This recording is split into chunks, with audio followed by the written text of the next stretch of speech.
Dan. So, hi. Yes, hi. So, Catherine and Mo, I just wanted to say thank you so much for taking time to chat with us today. I know, so season two returns, gosh, is it next week, the 22nd? I feel like I can't believe it's almost the holiday already. It's crazy. All No, it's right. wild. Um,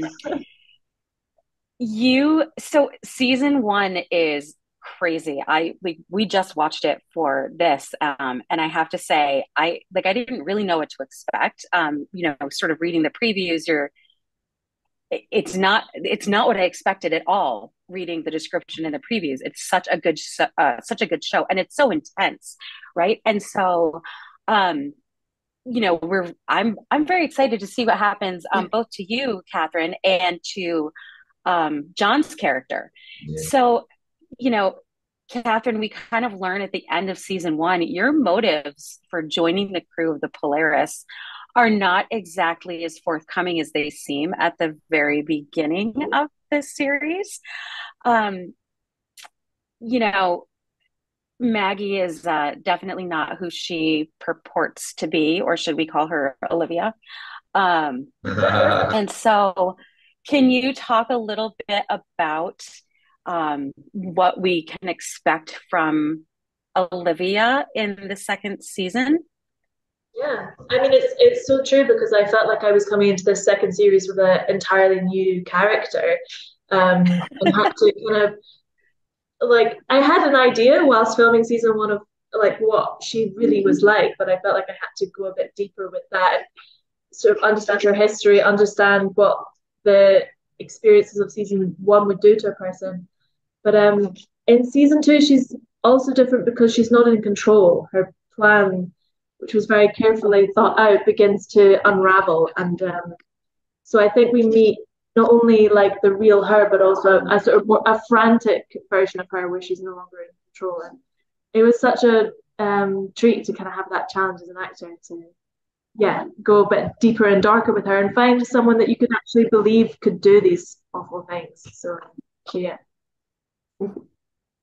So, Mo, you're joining the cast Yeah. this season. Can you tell us a little bit about your character and kind of what we can expect from him this season? Sure, yeah, it was a pleasure because it's the element of surprise that I wasn't involved in season, so it's coming in fresh. But Alec Kurtz is in charge of the security of the ship that the mission is set on, and it's a scientific research station. This time, not in the Antarctic, but on a moving ship, a real life ship. And I suppose his job is to make sure that no heads are chopped off, but that's easier said than done, you know.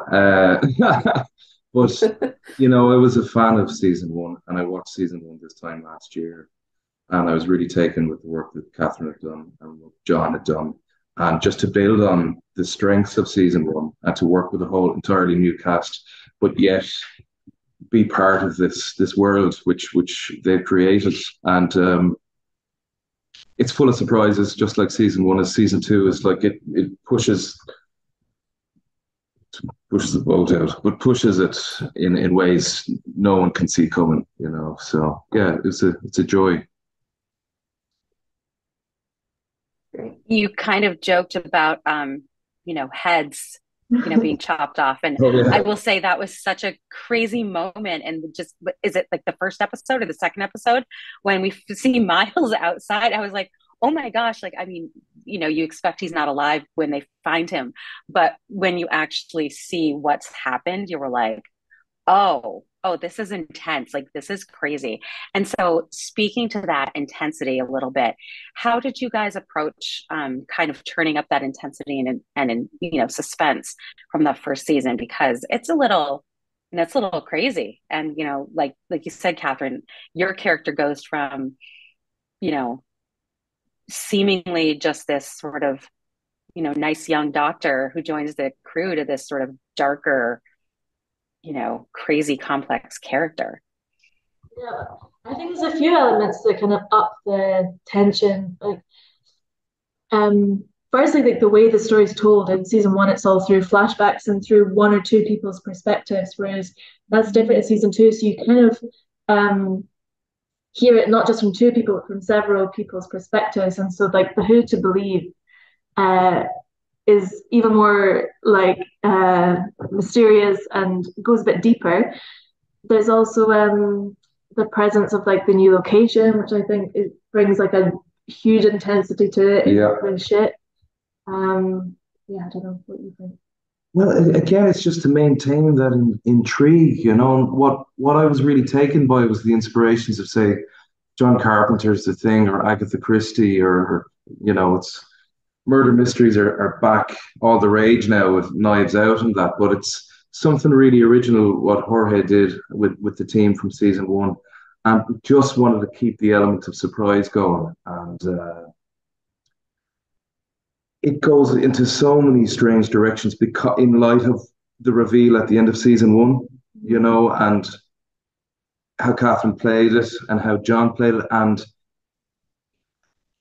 not speaking for John, but Arthur is such a different character now in season two. Mm-hmm. So it starts off in a way different place, and you're in such a different place as well. So Yeah. yeah, I I just love the way their use of one takes. I love shooting in one takes, and there's a lot of that in season one, and there's so much of that in season two, and the collaborative nature of the ensemble, you know. So there's a lot of freedom and play because of Jorge's direction.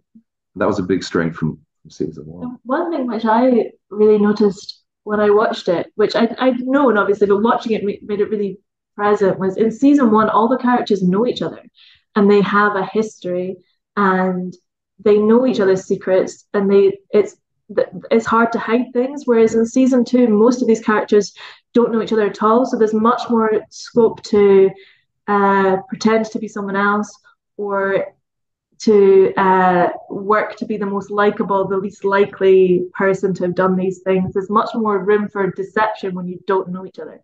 And I really felt that added the intensity of it. Yeah. Of a lot. Absolutely. No, absolutely. And everybody, as well as that, everybody has for the mission, they're all divided into different teams. So there's the scientific crew, there's the ship crew, there's the engine crew, and then security and John and Maggie. And you just don't know where you stand at any given time. And I love that. I love playing that, you know. It's fun. It's a lot of fun to shoot as well. Like a lot. I bet. So the location shifts for this season, did that present any new challenges for you, Katharine, like kind of adjusting to the ship atmosphere, or was it better because it's not quite as cold? You know what? Season one was so sweaty because we filmed it in Tenerife that it was just great to not be wearing the Antarctic clothes in terms of temperature. But no, the ship was pretty amazing because most of one we filmed in a studio, and there was some studio work for this one, but the ship is just like next level. It's so daunting. Like, it's a huge beast, and then you can't help but it informs your performance, no matter how much you maybe try and pretend you're not there, because it's like the smells, the sounds, the movement of the ship, like it's so present. It feels like another character in the series. Big time, big time. What do you think? But the prospect of, when I heard it was cast in the head, the prospect of pretending you're in the Antarctic and wearing ice cold water bottles in under your jacket, that wasn't that appealing because I get very hot very quickly. But being on a real life moving ship in the middle of the ocean, that was really exciting. It's something that the show shows its versatility as well. Tenerife was an amazing location. I mean, out with acting, it's so cool to get to go on one of those ships. Like, you'd never in everyday life get to go on a set like that. So yeah, it's pretty impressive. Yeah, and a whole new team, you know, actors from all around the world. French, Scandinavian, Japanese, just like season one, but like at the top of their game. So they bring a lot this season. Yeah. Just nodding. So are there any big surprises or moments that you guys are especially looking forward to the audience seeing in this season? Yes, but I don't know if I can say that. But you can't tell us. Spoilers, yeah. Okay. Any non-spoilery ones? Or like, this is the episode that is going to blow everybody's mind. But you know, the slow build of what everybody's looking for is the continuation of Arthur and Maggie's relationship or their arc. You know, that's happening all behind the scenes, and there are a lot of surprises there. You know, it's all happening while the mission is happening. Your role. I agree.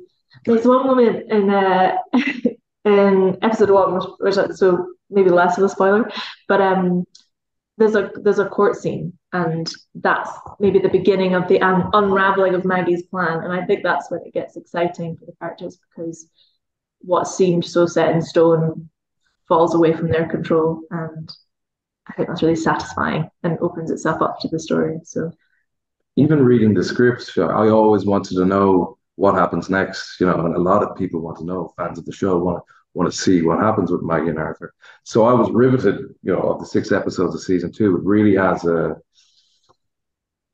good continuation of that. That's great. Well, hopefully, Mo, your character makes it to the end and doesn't end up headless. Yes, hopefully, I know. Fingers crossed for you. And we thank you both so much for this. This was great. We look forward to seeing the rest of the episodes, and I'm sure the fans are also equally excited about it. oh, thank you so much. Yeah, good job. Yes. Thank Thank you. you so much. Thank you.